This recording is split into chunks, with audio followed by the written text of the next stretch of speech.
Hello everyone. तो इस ड्रामे के स्टार्ट में हमें हमारे मेन लीड को दिखाते हैं जिसका नाम है शिंग चंग और इस टाइम पर वो इटली में है।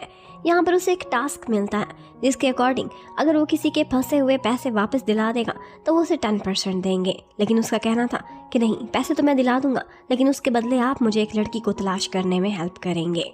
अब उसके बाद शिंग चंग उन्हीं लुटेरों के पास पहुंच जाता है और उसके बाद उनके फेशियल और वॉइस रिकॉग्निशन हासिल करके अपने एक हैकर फ्रेंड के थ्रू उनके अकाउंट्स तक एक्सेस हासिल कर लेता है। और उसके बाद उसने उनका सारा पैसा उड़ा लिया था। वो तो बस उसका मुंह ही देखते रह जाते हैं। जाते हुए उसे रोकने की भी कोशिश करते लेकिन नाकाम रहे थे। शिंग चंग को पैसे की कोई कमी नहीं थी। वो कहता है मुझे किक बैक नहीं चाहिए, चाहिए तो सिर्फ वो लड़की। और इतने में उसका साथी उसे बताने लगता है कि चाइना से एक न्यूज आई है, मिस्टर जुआंग बहुत ज्यादा बीमार हो गए हैं और अब कंपनी के लिए नया सीईओ तलाश किया जा रहा है। और इसी टाइम पर उन्होंने कुछ लोगों को एक फोटो रिलीज की है और वो मैडम को तलाश करने जा रहे हैं। और यहाँ पर वो शिनयान का नाम ले रहे थे और उसकी फोटो भी साथ में थी और एड्रेस का भी अंदाजा हो चुका था। ये देखते ही शिंग चंग सोचने लगता है कि मेरा काम तो आसान हो गया। और यहाँ पर हमें दिखाते हैं हमारी फीमेल लीड को जिसका नाम मानिंग है और इसकी शक्ल बिल्कुल शिनयान जैसी दिखती है। वो एक आर्ट्स की स्टूडेंट है और ट्विन फ्लावर्स की पेंटिंग बना रही होती है कि यहाँ पर उसकी फ्रेंड नाना उसके पास आती है और कहती है कि क्या इसके पीछे की कहानी तुम्हें मालूम है। ये ट्विन फ्लावर्स होते हैं जो कि इकट्ठे ही ब्लूम करते हैं, लेकिन जैसे ही वो टर्न अराउंड होते हैं और एक दूसरे का सामना करते हैं तो उनमें से एक मुरझा जाता है। और जिस तरह से इंसानों के साथ भी होता है, हम शक्ल होते हैं और उन्हें कहते हैं ट्विन फेट वाले। अगर वो एक दूसरे के आमने सामने आए तो उनमें से एक मुरझा कर खत्म हो जाता है। अगर तुम्हारा कभी आमना सामना ऐसे के साथ होगा तो फिर तुम क्या करोगी। लेकिन मानिंग उसे चुप करा देती है और इतने में मानिंग के बाजू से एक लड़की गुजर रही थी जो कि शिनयान थी। शिनयान की जान को खतरा था, इसीलिए वो अपनी आइडेंटिटी छुपाकर और जगह बदल बदल कर रहा करती थी और अब वो इस यूनिवर्सिटी में एनरोल हो चुकी थी। यहाँ पर कोई उसका पीछा भी कर रहा होता है और इसे एक पुराना एक्सीडेंट भी याद आता है जिसके बाद कोई इसे आज मिलने के लिए आया हुआ था। जबकि मानिंग जैसे यूनिवर्सिटी के बाहर पहुंचती है तो पता चलता है कि मू फैन नामी एक लड़का उसे वहां पर तलाश कर रहा है। वो उसे शिनयान कहकर बुला रहा था और उसे उसकी फोटो भी दिखाता है। कहता है कि मुझे तुम्हारे ग्रैंडपा ने तुम्हें पिक करने को बुलाया, चलो वापस चाइना चले। लेकिन उसका कहना था कि मैं शिनयान नहीं हूँ और मेरे कोई ग्रैंडपा नहीं, मैं तो एक मामूली से ट्रक ड्राइवर की बेटी हूँ। लेकिन जैसे उसने शिनयान की फोटो देखी थी वो हैरान हो गई थी। वो बिल्कुल उस जैसी दिखती थी। वो तो ये बात सुनते ही घबरा जाती है और अंदर को जाती है। और यहाँ पर उन दोनों गर्ल्स का एक दूसरे से आमना सामना हो जाता है। ट्विन फ्लावर्स ने एक दूसरे को देख लिया था, उनमें से एक को मुरझाना ही था। और थोड़ी ही देर बाद ऐसा ही होता है। मानिंग को कोई किडनैप करके अपनी गाड़ी में लेकर जा रहा था और ये बात शिनयान को भी पता चल जाती है। शिंग चंग उस टाइम पर शिनयान को मिलने के लिए उसकी यूनिवर्सिटी के बाहर खड़ा हुआ था, लेकिन वो कहती है कि मुझे एक अर्जेंट काम है, मुझे किसी की जान बचानी है। और उसके बाद वो उसी गाड़ी का पीछा करती है जिसमें मानिंग को किडनैप करके ले जाया जा रहा था। और फिर उसके बाद वो किसी न किसी तरह से मानिंग को उस गाड़ी में से निकाल कर अपने साथ बिठाने में कामयाब हो ही जाती है। और फिर कहती है कि वो मेरे दुश्मन थे, उन्होंने समझा था कि मैं हूँ और इसीलिए तुम्हें किडनैप कर लिया, तुम्हें बचाना मेरा फर्ज बनता था। लेकिन अभी मुश्किल खत्म नहीं हुई थी। इतने में सामने से एक ट्रक भी आ रहा था जो शायद उनको खत्म करने के लिए हायर किया गया था। यहाँ पर शिनयान मानिंग की सुरक्षा करती है और जब तक उन्हें हॉस्पिटल पहुंचाया जाता है उन दोनों की हालत काफी क्रिटिकल थी। थोड़ी देर बाद शिंग चंग को खबर मिलती है कि जो लड़की ड्राइविंग सीट पर थी यानी कि शिनयान, वो तो इस दुनिया से जा चुकी है, जबकि दूसरी लड़की उसकी आंखें डैमेज हो गई हैं। शिंग चंग को तब तक नहीं पता था कि ये दोनों एक जैसी दिखती हैं। वो जैसे ही उन दोनों को देखता है तो हैरान रह जाता है। फर्क करना मुश्किल हो रहा था कि कौन सी शिनयान है। और फिर उसके बाद वो ऑर्डर करता है और शिनयान की आइस मानिंग के अंदर ट्रांसप्लांट कर दी जाती है। और जब वो अपनी आंखें खोलती है तो वो उसे शिनयान के नाम से ही बुला रहा था। वो बहुत कहती है कि मैं मानिंग हूँ और वो मेरे जैसी दिखती थी। लेकिन शिंग चंग उससे कहता है कि अब से तुम मानिंग नहीं हो, तुम शिनयान हो, क्योंकि शिनयान ने अपनी जिंदगी तुम्हें दे दी है। न सिर्फ तुम्हें बचाया बल्कि तुम्हें देखने को आंखें भी दी हैं, इसलिए अब तुम उसी के नाम से जियोगी, उसी के ही सारे काम करोगी। ये सुनते ही मानिंग घबरा जाती है और वो तो छत से कूदने की भी कोशिश करती है। लेकिन शिंग चंग उससे कहता है किसी ने तुम्हें बचाने के लिए अपनी जान दे दी और तुम खुद की जान लेने की कोशिश कर रही हो, ये मैं अलाउ नहीं करूंगा। ये जान भी इस वक्त शिनयान की है और मैं से तुम्हें मरे नहीं दे सकता, क्योंकि अब तुमने शिनयान की जगह जीना है। अब मानिंग बच जाती है और उसके बाद ठंडे दिमाग से सोचती है तो उसके पास यहाँ से निकल जाने का कोई रास्ता नहीं था सिवाय इसके कि वो शिंग चंग से हाथ मिला ले। अब शिंग चंग उसे अपने साथ चाइना वापस लेकर आता है और सिर्फ इतना ही नहीं बल्कि उसे शिनयान की सारी ज़िंदगी के बारे में बताता है। उसकी लाइफ में कौन इंपॉर्टेंट लोग थे, उसके इर्द गिर्द कौन कौन थे, वो कहाँ जाती थी, कहाँ रहती थी, उसे कितनी लैंग्वेजेस आती थी, हर चीज़ को उसने डिटेल से याद करना था। वो उसे बोल देता है कि सिर्फ एक गलती और तुम जान से जाओगी, इसलिए गलती और दूसरे चांस की कोई वैल्यू नहीं है। उधर हमें LH स्टार कंपनी में दिखाते हैं। वहाँ पर मिस्टर ज़ुआंग का एक नवासा था जिसका नाम जिया गाई था, जो कि कज़न था शिनयान का। इस वक्त वो कंपनी टेक ओवर करना चाहता था, लेकिन वो लाइफ में इंतहाई नॉन सीरियस था। अगर उसके हाथ में कंपनी आई तो तबाही होगी, पर उसे लगता था कि मेरे अलावा कोई हायर नहीं बचा। वो बहुत कॉन्फिडेंटली सारों को धमका रहा था कि मुझे अपना CEO मान लो, लेकिन इतने में शिंग चंग अपने साथ शिनयान की एंट्री कराता है और सारी दुनिया को बताता है कि यही है जो इस वक्त इस कंपनी की सबसे बड़ी हायर है, क्योंकि इसकी माँ ने ही ये कंपनी इस्टेब्लिश की थी और उसके 40% शेयर उसकी इकलौती बेटी के पास नहीं तो और किसके पास जाएंगे। जिया गाई उस पर चिल्लाने लगता है कि तुम कहाँ से वापस आ गई, तुम्हारा कोई अता पता नहीं था। लेकिन इस वक्त उसकी बैक पर शिंग चंग खड़ा था जो उसे सपोर्ट कर रहा था, इसीलिए मानिंग बिल्कुल भी नहीं डरी थी और उसने सबके सामने कॉन्फिडेंटली शिनयान का रोल प्ले किया था। लेकिन बाहर आकर वो इतना डर जाती है कि लड़खड़ाने लगती है, लेकिन शिंग चंग उसे संभाल लेता है। अब वो उसे उसके घर में एंट्री कराता है। ये ज़ुआंग का घर था और वो जहाँ भी जाता था शिंग चंग खुद को उसका फियांसी कहकर इंट्रोड्यूस कराता था। लेकिन मानिंग को अंदाजा नहीं था कि पता नहीं ये सच बोल भी रहा है कि नहीं और ये सब क्या चक्कर है। इसी सब में वो परेशान थी। अपने नाना जी से भी मिलती है, अपनी मौसी से भी मिलती है, लेकिन उसके बाद अपने कमरे में बैठकर सोच रही थी कि आखिर मैं कहाँ फंस गई हूँ, ये कैसी दलदल है। पर इतने में उसे शिनयान का इतना लग्जरी रूम दिखाई देता है, उसके ब्रांडेड कॉस्ट्यूम्स, बैग्स, शूज़, हर चीज़ वहाँ पर थी। तो वो सोचने लगती है कि लाइफ इतनी भी ख़राब नहीं है। और यही सारा कुछ देखते हुए और सोचते हुए उसे शिंग चंग देख लेता है, जिसे देखकर वो डर कर कांपने लगी थी। पर वो बोलता है कि ये सारा कुछ तुम्हारा है, क्योंकि इस वक्त तुम ही शिनयान हो। उधर मुफैन को पता चलता है कि शिनयान वापस आ गई है, तो वो उसके घर आता है। जैसे ही वो सामने खड़ी हुई मानिंग को देखता है तो उसे मानिंग के नाम से बुलाने लगता है और वो एकदम चौंक गई थी अपना असली नाम सुनकर। लेकिन उसके बाद वो अपनी एक्टिंग जारी रखती है। मुफैन से खुद को छुड़ाने की कोशिश करती है और कहती है कि मैं मानिंग नहीं हूँ, मैं शिनयान हूँ, भूल गए हो, हम बचपन के फ्रेंड्स थे। पर वो कहने लगता है कि मेरे पास उसका फ़ोन नंबर भी है और मैं तुम्हें अभी कॉल मिलाता हूँ। और इतने में शिंग चंग उसका फ़ोन लेते हुए वहाँ पर आ जाता है और बताता है कि मैं इसका फियांसे हूँ और अब ये वाला फ़ोन और ये नंबर ये यूज़ नहीं करती। पर देख कर लग रहा था कि मुफैन को उस पर से शक हटा नहीं है। अब शिंग चंग उसे अंदर लेकर जाता है और उसे डांटता है कि तुम मानिंग नाम पर चौंकी क्यों थी, ये दूसरे चांस का सवाल पैदा नहीं होता। अगर मैं तुम्हें आकर ना बचाता तो क्या तुम फंस जाती, ये हो नहीं सकता। वो उसे बहुत सख्ती से पेश आता था और यहाँ पर मानिंग को भी गुस्सा आ जाता है। वो उससे कहने लगती है कि पता नहीं तुम उसके फियांसी हो भी कि नहीं, या फिर मुझसे शादी करके मुझे शिनयान बनाकर इस सारी दौलत पर कब्जा करना चाहते हो। और बस इसी बात पर वो उसे गले से पकड़ लेता है और दीवार से लगा देता है। तो अब शिंग चंग एकदम उसके क्लोज आता है और उसके कान के पास आकर बोलता है कि इन सब चीज़ों पर गौर करने की तुम्हें कोई ज़रूरत नहीं, जो रोल प्ले करने को कहा गया है सिर्फ वही करो। और अगर मुझे ये कंपनी ही चाहिए होती तो मुझे तुम्हारी ज़रूरत नहीं पड़नी थी, मैं वैसे भी एक्वायर कर सकता था, मैं इन सब से बहुत ऊपर हूँ। जबकि दूसरी तरफ हमें दिखाते हैं कि नाना अब्रॉड से वापस आ गई हैं और नाना की मॉम और मानिंग के डैड ये दोनों एक दूसरे से जल्दी शादी करने वाले हैं। और उसके डैड काफ़ी परेशान थे, कहते थे कि मेरी उससे अक्सर बात भी नहीं होती। और वो बताती है कि आजकल अपने प्रोजेक्ट पर काम कर रही है और बहुत जल्द वापस आ जाएगी। अब एक दफ़ा मानिंग देखती है तो शिंग चंग अपने लोगों के साथ कहीं जा रहा था। उससे पूछती है कि कहाँ जा रहे हो, तो वो बोलता है कि अपने काम से काम रखो। अब उसे तो कोई भी भाव नहीं कराता था। और फिर उसके बाद वो सारी फैमिली के साथ मिलकर नाना जी को देख रही थी। पता चलता है कि आजकल उनकी तबीयत बहुत खराब है और शायद उन्हें किडनी डोनर की जरूरत पड़ जाए, इसलिए सारी फैमिली का टेस्ट लिया जाएगा और जिसका मैच हुआ उसकी किडनी नाना जी को डोनेट कर दी जाएगी। अब ये सुनते ही मानिंग तो बहुत परेशान हो जाती है। वो तो शिनयान है ही नहीं और यहीं पर उसका भांडा फूट जाएगा।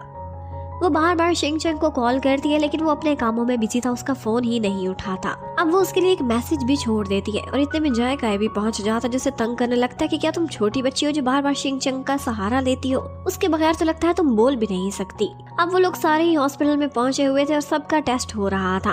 अब जब सारों का ही ब्लड टेस्ट हो रहा था तो वो बहुत डरी हुई थी। उसे लग रहा था कि कहीं शिंग चंग मुझे इस हालत में छोड़ के भाग तो नहीं गया और यहाँ पर मेरा भांडा फूटने वाला है। DNA में तो सब पता चल जाएगा कि मैं इस घर की हूँ ही नहीं। उधर शिंग चंग को दिखाते हैं वो अपने काम में बिजी था और इतने में उसे अचानक से पता चलता है कि मानिंग ने उसकी हेल्प लेने के लिए उसे कॉल करने की कोशिश की है और साथ ही साथ वो सीसीटीवी फुटेज के थ्रू चेक कर लेता है कि वो सारे किस हॉस्पिटल में गए हैं और वो हॉस्पिटल ऑर्गन ट्रांसप्लांट और डीएनए टेस्ट के लिए ही फेमस था। उसे समझ आ जाती है कि इस वक्त मानिंग मुश्किल में है और मुझे बार बार बुला रही थी।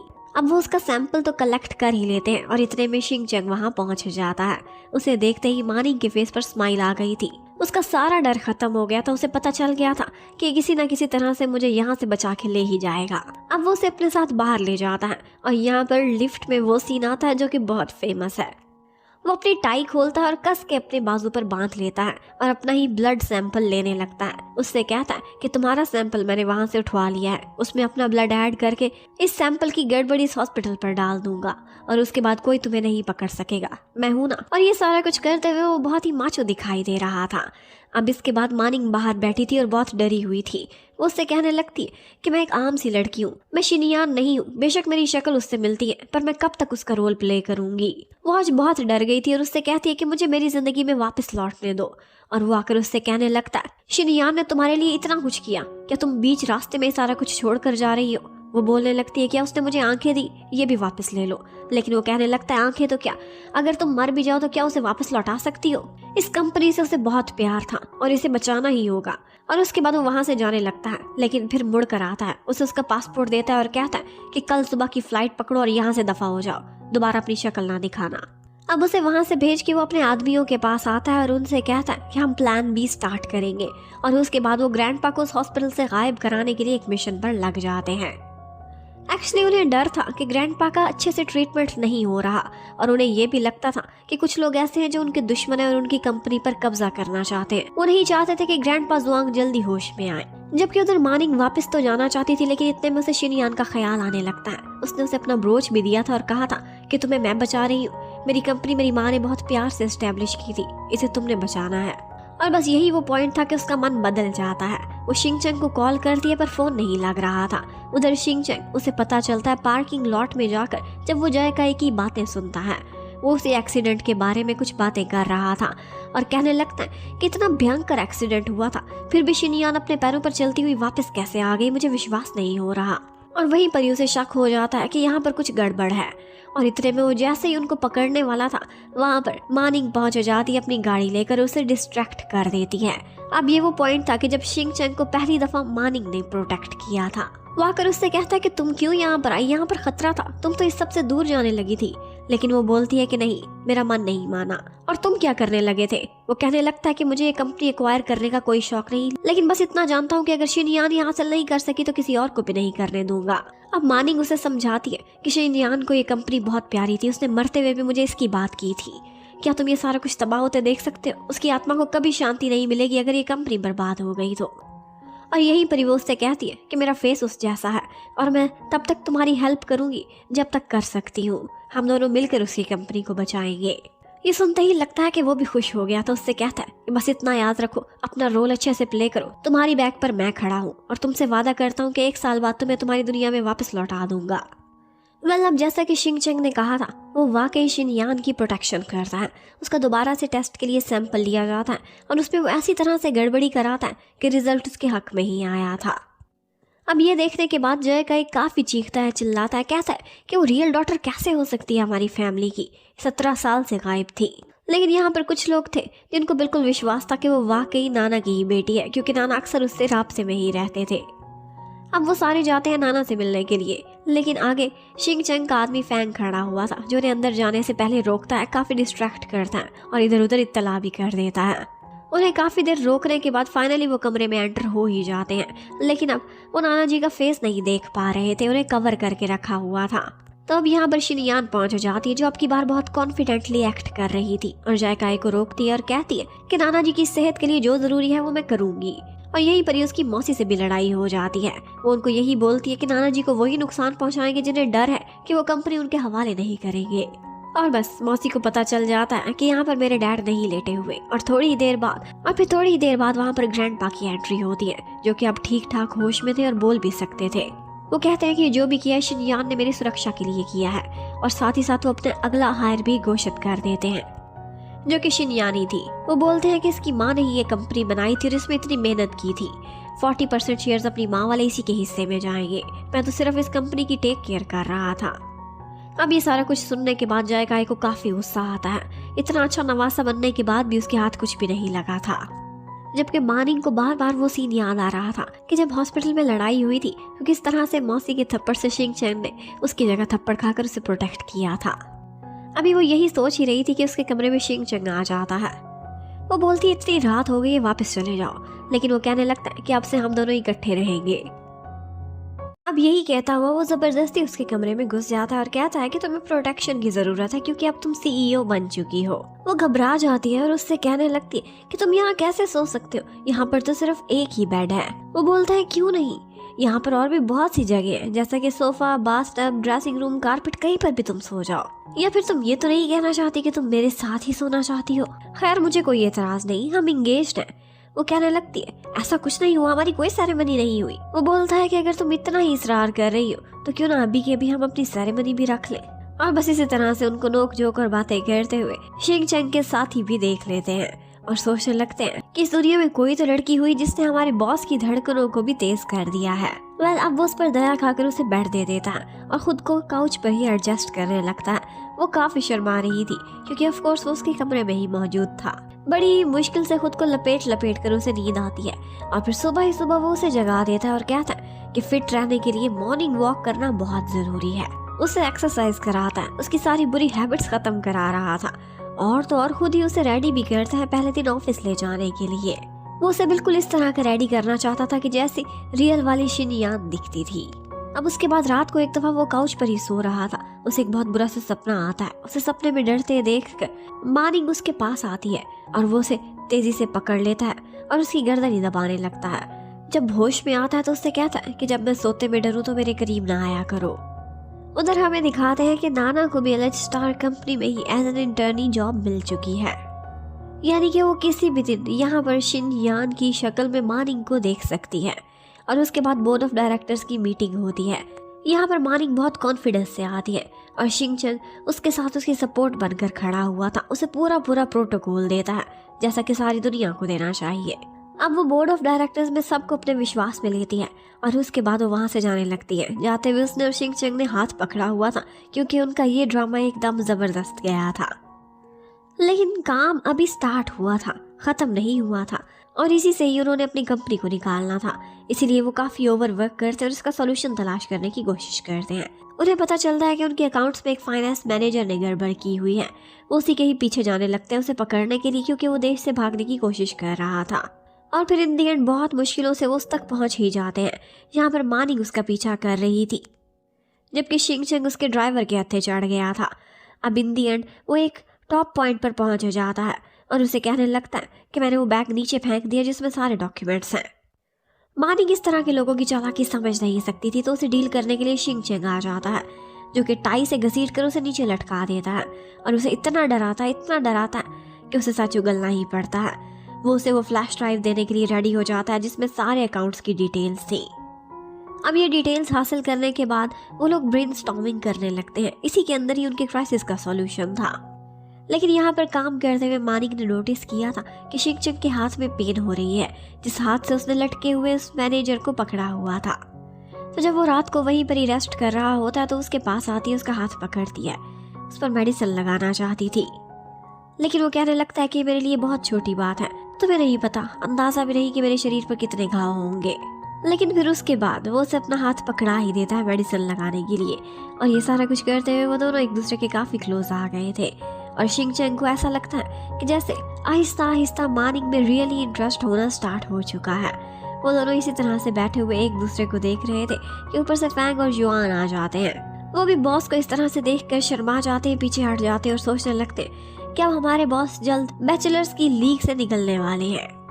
अब वो लोग 3 दिन से मुसलसल काम किए जा रहे थे और फाइनली मानिक को एक आइडिया आता है और वो उन्हें एक खास तरीके से रिपोर्ट प्रिपेयर करने को कहती है। और ये रिपोर्ट प्रिपेयर होने के बाद वो लोग ऑडिट के लिए भेज देते हैं। और इन दी एंड जब ऑडिट से रिजल्ट आता है तो शिंग चैंग ने वो कॉल सुनी थी। पहले तो वो शक्ल बनाकर खड़ा रहता है और फिर काफी सारा डराने के बाद वो मानिक को डिस्क्लोज करता है कि हम लोग क्लियर हो चुके हैं। ये सुनते ही वो बहुत खुश होती है, बहुत सारी खुशियाँ मनाती हुई वहाँ से जा रही थी। और शिंग चंग उसे घर ड्रॉप करने के लिए जाता है। वो देखता है तो वो रास्ते में ही सो गई थी। एक दफ़ा उसके क्लोज आता है फिर हट जाता है, लेकिन एक्चुअली मानिंग जाग रही थी। उसे भी ये फील होने लगता है कि जैसे शिंग चंग उसमें इंटरेस्ट लेने लगा है। अब एक दिन जब वो घर पर थी तो उसके नाना जुआंग कहते हैं कि यहाँ पर एक गार्डन हुआ करता था, लेकिन ये तुम्हारे मॉम डैड ने सजाया हुआ था उनके जाने के बाद, अब ये कभी भी हरा भरा नहीं हुआ। वो बोलती है कि इसे मैं हरा भरा करूँगी और आपसे वादा करती हूँ। और इसी काम पर उसने शिंग चंग को, युआन को और फैंग को भी साथ ही लगा लिया था। शिंग चंग को इस सब में कोई इंटरेस्ट नहीं था। वो उल्टा उसे कहने लगता है कि फजूल में मेहनत कर रही हो, यहाँ पर कुछ नहीं होने वाला। और वो जवाब में उसके फेस पर मट्टी लगा देती है। और बस यही वो मौका था कि शिंग चंग उसे उठाता है, अपने कंधे पर डालता है और बोलता है कि अब तुम्हें सज़ा मिलकर ही रहेगी। अब उसे उठाता वो उसके कमरे में ले जाता है और बस सारे लोग उनको देखते ही रह गए थे।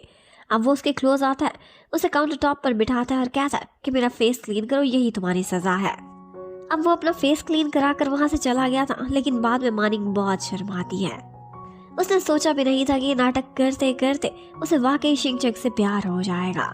अब नेक्स्ट डे उनके कॉम्पिटिटर ग्रुप से कुछ लोग उनके पास आते हैं और ये था मिस्टर टैंग और उसकी सिस्टर लिन। वो यहाँ पर मानिंग से कहने लगते हैं कि आप लोगों की कंपनी ने हमारी कुछ डिजाइन्स को कॉपी किया है। केस करने से पहले मैं आपसे डिस्कस करने के लिए आया था, बेटर है कि आप सोल्यूशन निकाल लें। और फिर बाहर जाकर अपनी सिस्टर से कहने लगता है कि देखते हैं कि ये लोग कितने कैपेबल हैं। और साथ ही साथ उससे ये भी बोलता है यहाँ पर जो शिंग चंग था ये बहुत पहुंचा हुआ आदमी है, अगर ये तुम्हारे हाथ में आ जाए तो हम कहीं के कहीं पहुंच जाएंगे। अब एक दफ़ा तो उन लोगों के लिए काफ़ी परेशानी बन गई थी, लेकिन मानी यहाँ पर हार नहीं मानती और कहती है कि डिज़ाइन तुरंत ही विदड्रॉ किए जाएं और उसके बाद मैं इससे भी टॉप नॉच के डिज़ाइंस बनवाऊंगी और उसके बाद वो डिज़ाइंस हम कंपटीशन में भेजेंगे। और शिंग चंग उसके प्लान के अकॉर्डिंग काम करने लगता है। उसे पता ही नहीं चला था कि कब से वो ऑर्डर देने की बजाय ऑर्डर लेने की पोजीशन में पहुंच चुका है, लेकिन फिर भी उसे खुशी हो रही थी। उधर हमें दिखाते हैं कि नाना इस टाइम पर युआन और फैंग के साथ थी। उसे युआन बहुत हैंडसम लगता था और वो चाहती थी कि अपनी कॉमिक बुक में हीरो के कैरेक्टर में उसका फेस रखे, और इसी बारे में उससे बात करना चाहती थी कि यहाँ पर उन तीनों की काफी दोस्ती हो जाती है। और बातों ही बातों में उन लोगों को अंदाजा हो जाता है कि इसकी एक फ्रेंड है और वो कोई और नहीं बल्कि वही है जो आजकल शिनयान बनी हुई है। उन्होंने फैसला किया था कि इन दोनों का कभी आमना सामना नहीं होने देंगे। दूसरी तरफ मू फैन को दिखाते हैं, वो डिजाइनिंग का डायरेक्टर था और उसी ने ही नए डिजाइन ड्रॉ करने थे। वो आता है शिनयान के पास, उसे काफी देर देखने के बाद कहता है कि तुम वाकई बिल्कुल शिनयान जैसी दिखती हो। उसे जैसे अभी तक विश्वास ही नहीं हुआ था कि ये असल वाली शिनयान है। उसने अपने नए डिजाइन के लिए एक आइडिया प्रेजेंट किया था और वो ट्विन फ्लावर्स को लेकर था। ये देखते ही वो एक दफा तो हैरान रह जाती है और फिर उसके बाद उसकी डिजाइनिंग में थोड़ी हेल्प करने लगती है। यहाँ पर जिस स्टाइल से उसने पेंसिल को पकड़ा था, ये देखते ही मू फैन को शक होने लगता है। उसने एक दफा मानिंग से मुलाकात की थी और उसने बताया था तब कि वो आर्ट डिपार्टमेंट से हैं और इस तरह से पेंसिल आर्ट्स वाले लोग ही पकड़ते हैं। अब एक दफ़ा मानिंग अपने ऑफिस में अकेली थी तो कोई उसे अंदर लॉक कर देता है, बाहर से डिवाइस का पासवर्ड भी चेंज कर देता है और उसके बाद उसने वहाँ पर स्मोक भी छोड़ दिया था। इसके साथ ही वहाँ फायर अलार्म बजने लगता है। हर किसी को अपनी जान की पड़ी थी, वो वहाँ से भागने की कर रहे थे, लेकिन सिर्फ मू फैन और शिंग चंग ही थे जिसको मानिंग की परवाह हो रही थी। वो दोनों ही भागते हैं उसे बचाने के लिए, लेकिन शिंग चंग आगे बढ़ गया था। उसने किसी न किसी तरह से लॉक को ब्रेक किया था और उसे बचाते हुए अंदर पहुंच गया था। उसने काफ़ी सारा स्मोक इनहेल कर लिया था तो वो बेहोश हो जाती है, तो वो उसे यहाँ पर जगाने के लिए CPR देने लगता है। उसने खुद से वादा किया था कि वो हर हाल में मानिंग की सुरक्षा करेगा और आज भी ऐसा ही होता है। वो उसे बचा के बाहर ले आता है। यहाँ पर वो जैसे ही होश में आती है तो नाना जी तो शिंग चंग से बहुत खुश थे और उससे कहने लगते कि इसने तुम्हें आज बचाया है, ऐसे ही जैसे एक हस्बैंड वाइफ को प्रोटेक्ट करता है। तुम दोनों जल्दी शादी क्यों नहीं कर लेते। अब जब सारे लोग वहाँ से चले गए थे तो वो शिंग चंग को अपने पास रोकती है। वो बहुत डरी हुई थी, उसने फिर से मौत को बहुत करीब से देखा था। वो उससे कहने लगती है कि मैं चाहती हूँ कि हम दोनों एक ग्रैंड इंगेजमेंट सेरेमनी रखें। मैं वाकई तुमसे इंगेजमेंट करना चाहती हूँ।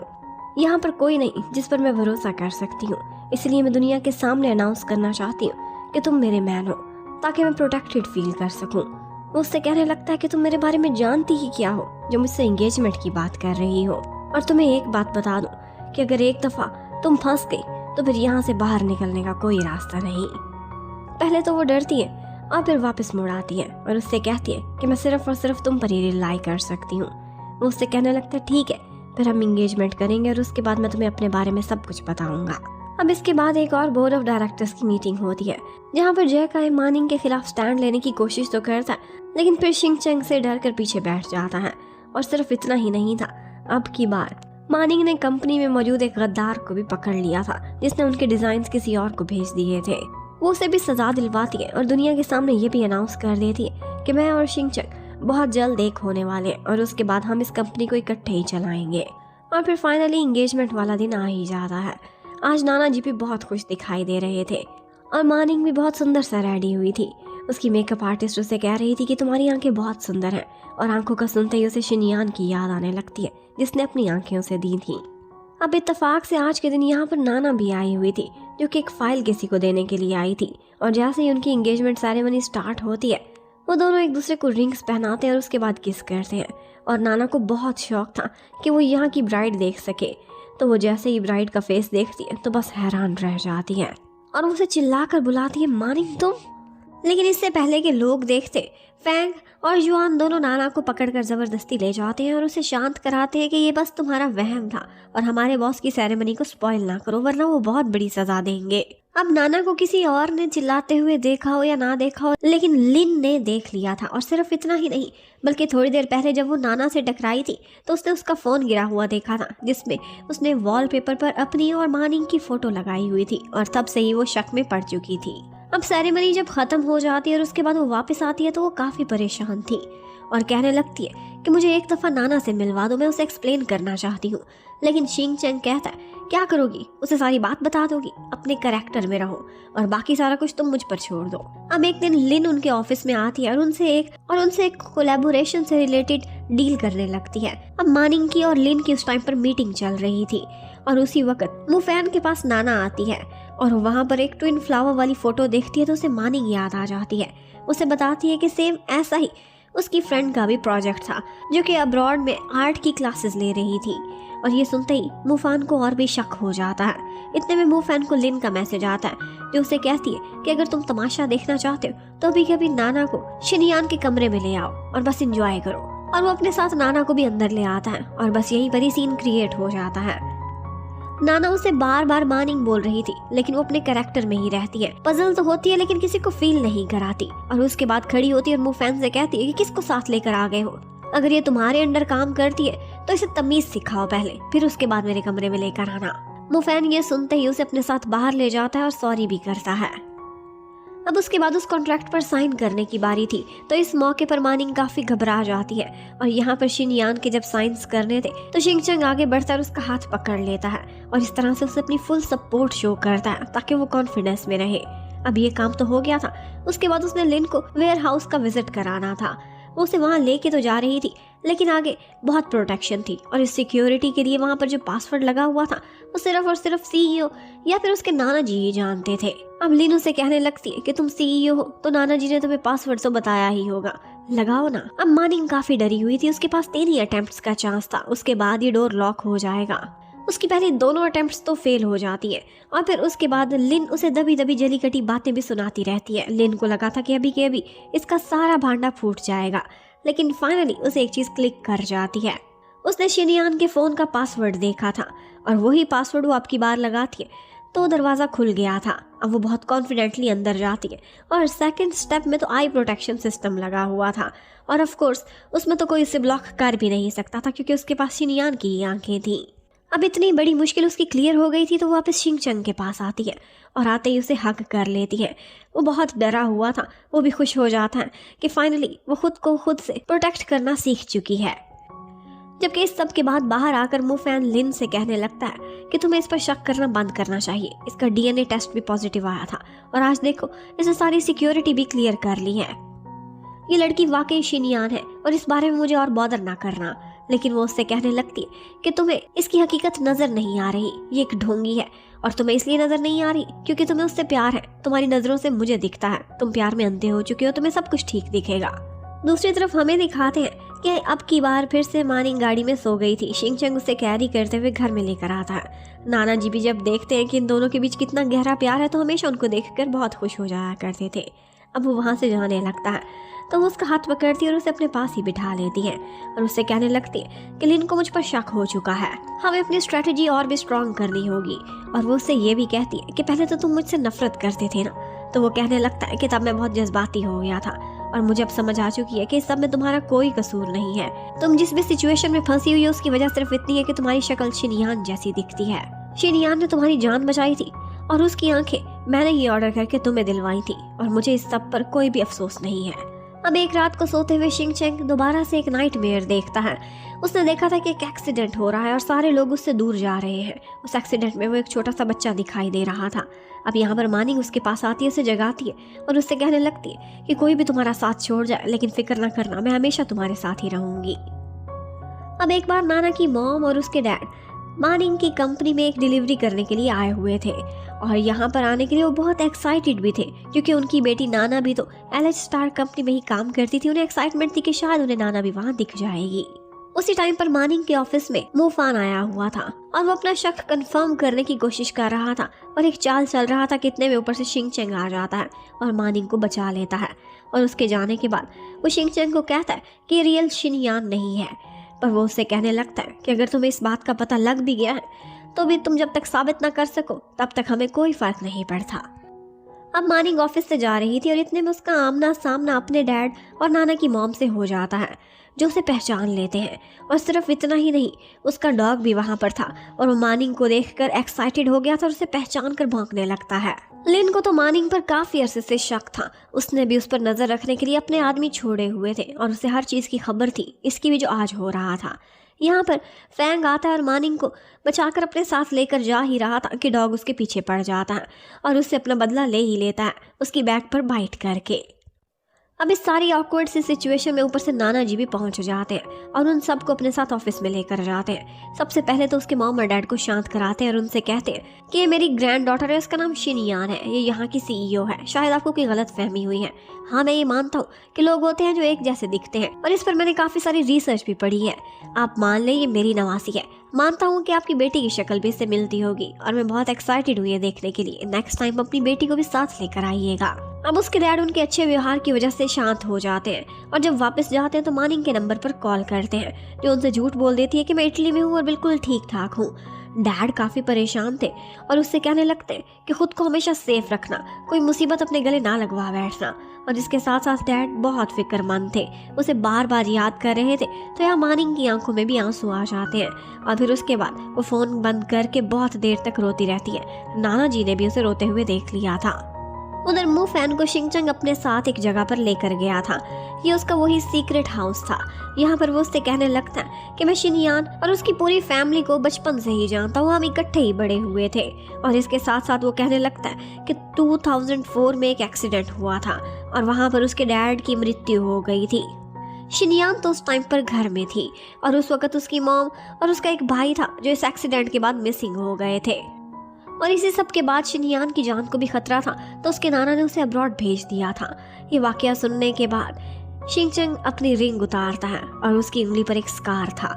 ये देखते ही मू फैन घबरा जाता है, वहां से भागने की कोशिश करता है क्योंकि वो उसे पहचान चुका था। ये स्कार वो कभी भूल भी नहीं सकता था क्योंकि शिनयान के भाई यांग के हाथ पर लगा हुआ था और ये स्कार उसे मू फैन की दी हुई चोट से ही लगा था। वो उससे कहने लगता है कि तुम जिंदा हो अभी तक। वो वहां से भागने लगता है पर शिंग चैंग उसे पकड़ लेता है और उससे कहता है कि शिनयान अब इस दुनिया में नहीं रही, इसीलिए उसे तलाश करना भी बंद कर दो। उसका और मेरी फैमिली का कोई दुश्मन है जो कि कोई भी हो सकता है, इसलिए मुझे किसी पर कोई भरोसा नहीं जब तक मैं अपने असली दुश्मन को पकड़ नहीं लेता। अब उसने मू फैन को वहीं पर ही पकड़ कर रख लिया था। अब इसके साथ ही हमें एक रोमांटिक सीन दिखाते हैं। एक दफ़ा पानी का पाइप था जो कि खुल जाता है और सारी भीगने वाली थी। मानिंग के इतने में आता है और शिंग चैंग उसे बचा लेता है और उसकी जगह खुद ही भीग जाता है। अब वो उसे अंदर लेकर जाता है और उससे खुद को क्लीन कराता है और उसके बाद वो भी उससे बोलती है कि मैं भी तो थोड़ी थोड़ी गीली हो गई हूँ, क्या तुम मुझे क्लीन नहीं करोगे। और वो टॉवल पकड़कर उसे वाइप करने लगता है और इतने में वो अपनी आइज़ बंद कर लेती है। वो उससे कहने लगता है कि तुम क्या सोच रही हो, और बस ये सुनते ही वो शर्माती है और वहाँ से भाग जाती है। दूसरी तरफ हमें दिखाते हैं कि लिन ने भी कुछ प्लानिंग करना स्टार्ट कर दी थी और उसने काफ़ी रिसर्च भी कर ली थी। उसे मानिंग के बारे में मालूम पड़ा था कि उसे मैंगो से एलर्जी है, तो ऐसा करती है कि एक दिन शिनयान वाले घर में आती है और जानबूझकर वो उनके लिए मैंगोस की बनी हुई डिशेस गिफ्ट में लेकर आई थी। अब उसको टेस्ट करने के लिए वो जानबूझकर उसे वही खिला देती है, और चाहती तो वो ये ना खाती, लेकिन फिर भी घबराती घबराती वो ये डिश खा लेती है ताकि लिन के सामने और सारी फैमिली के सामने वो झूठी ना पड़ सके और पकड़ी ना जाए। पर यहाँ पर शिंग चंग को कुछ शक हो जाता है। वो उसे अचानक से अपने कमरे की तरफ जाते हुए देखता है तो उसके पीछे पीछे जाता है, और यहाँ पर हमें पता चलता है कि कंडीशन बहुत ख़राब हो गई थी। उसे मैंगो से सीरियस किस्म की एलर्जी थी। वो ऊपर आता है, उसकी केयर करता है, उसको एक ऐसी मेडिसिन देता है कि जिसके बाद उसे वॉमिट हो जाती है, और फिर उसके बाद उसे पानी के टब में बिठा देता है। फाइनली जब उसके सारे रैशेस दूर हो गए थे तो उसे अपने साथ बाहर लेकर आता है। वो इस टाइम पर नींद बेहोशी की हालत में थी। उससे कहने लगती है कि प्लीज़ ना जाओ और मेरे पास ही बैठे रहो। वो भी उसके पास शांति से लेट जाता है और वो उसे सारी रात हक करके लेटी रहती है। सुबह जब उठती है तो उसकी कंडीशन काफ़ी बेटर हो गई थी। शिंग चंग उसके पास से उठकर जाने लगता है कि वो उसे रोकती है और उसे किस कर लेती है, और फिर कहने लगती है कि थैंक यू किस थी, तुमने कल रात को मुझे बचा लिया इसलिए। तो वो कहने लगता है कि अगर थैंक यू किस की है तो मैं भी तो वेलकम करूंगा ना, और इसके साथ ही वो भी उसे किस करता है। उन दोनों का प्यार दिन ब दिन बढ़ता चला जा रहा था, और फिर वो उससे पूछने लगता है कि तुमने मैंगोस क्यों खाए, अगर तुम्हें इतनी ही सीरियस एलर्जी थी तुमने अपनी जान को क्यों खतरे में डाला।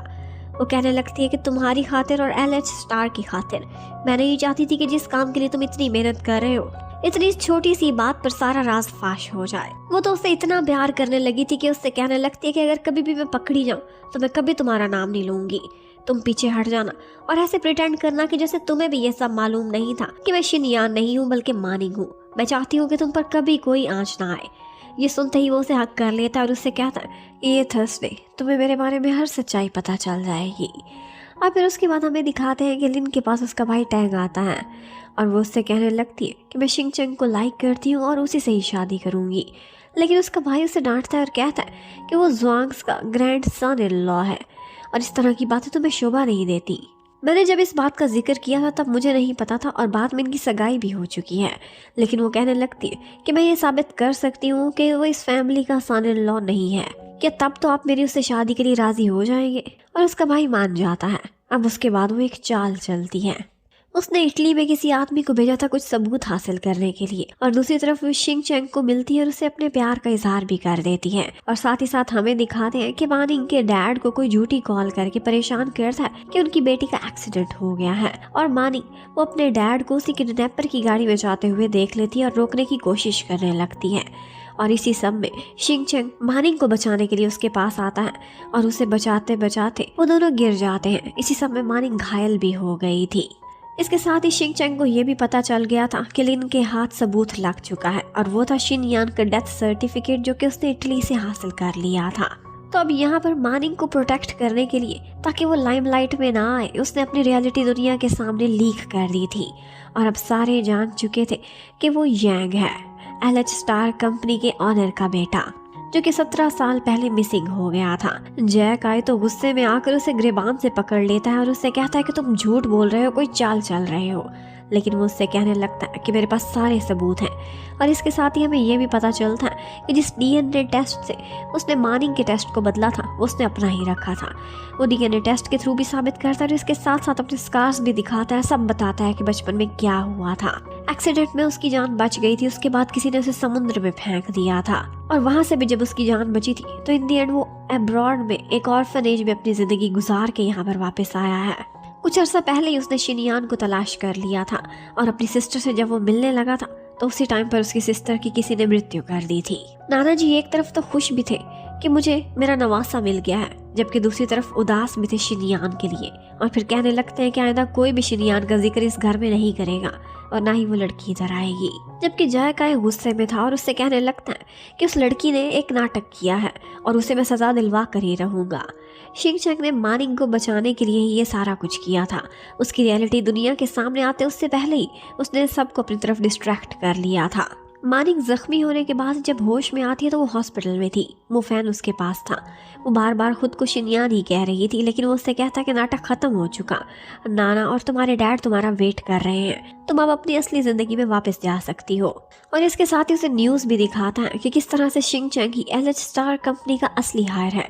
वो वापस आ चुका है, उसने तुम्हें यूज़ करना था, कर लिया, और अब तुम उसके किसी काम की नहीं रही। वो बहुत रोती है, कहती है कि मुझे नहीं विश्वास हो रहा। शिंग चंग की रियलिटी जानना ही उसके लिए इतना बड़ा शौक था, और इसके साथ ही अब वो शिंग चंग से बात भी नहीं कर सकती थी और उस तक पहुंचना तो बहुत मुश्किल था। उसके हॉस्पिटल रूम में पहरा था, लेकिन फिर भी वो नाना के साथ मिलकर चोरी चोरी एक प्लान बनाती है और हॉस्पिटल से भाग जाती है। अब वो सीधी जाती है शिंग चैंग के पास। वो पहले तो उसे जैसे ही देखता है तो तड़प उठता है, लेकिन उसके बाद वो प्रिटेंड करने लगता है कि जैसे वो उसके लिए एक टूल थी और अब उसका काम खत्म है और यूजलेस हो चुकी है। वो जाते जाते बहुत रोती है, उसे रोकती है और बारिश में भीगती रहती है। वो उसे जब कोई भी भाव नहीं देता तो वो उसे रिंग वापस कर देती है।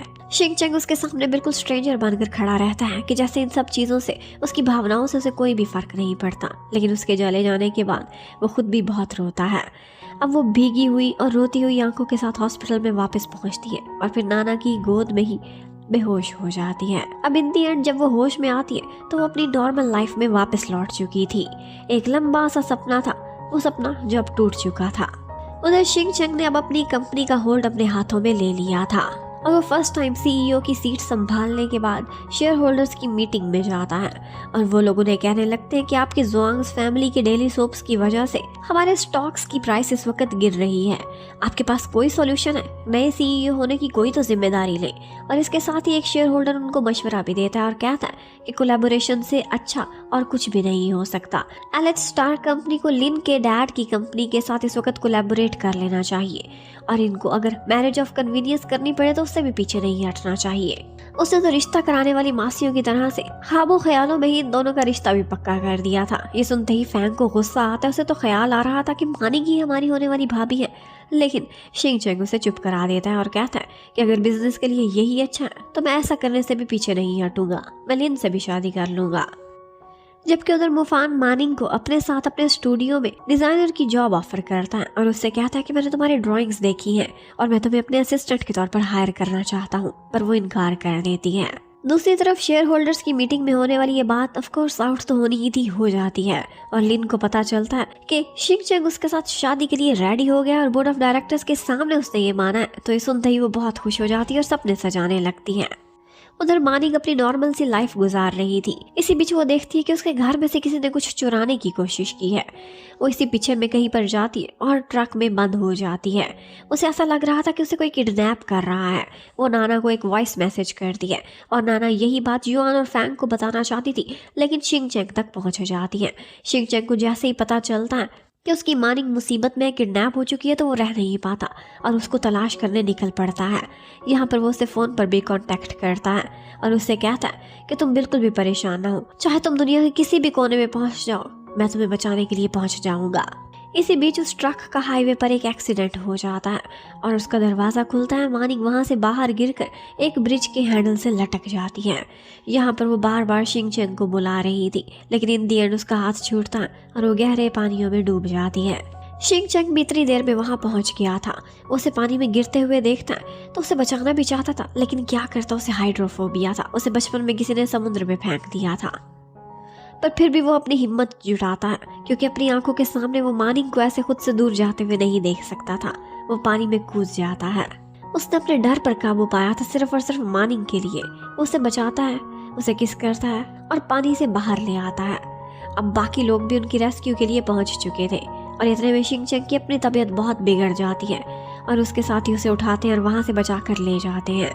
वो काफ़ी देर बेहोश रहता है। उसकी कंडीशन अनस्टेबल भी हो गई थी, लेकिन जब होश में आता है तो अपने पास लिन को देखता है। वो उससे कहती है कि अगर तुम्हें पानी से फोबिया था तो इतने गहरे पानी में क्यों कूदे? क्या उस लड़की की जान इतनी तुम्हें प्यारी थी कि उसकी खातिर खुद की जान को दांव पर लगा दिया? वो उससे कहने लगता है कि इस दुनिया में हर किसी के लिए कोई ना कोई ऐसा स्पेशल पर्सन होता है कि जिसके लिए वो अपनी जान से भी ज़्यादा प्यार करते हैं, और शायद मेरे लिए वो मानिक ही है।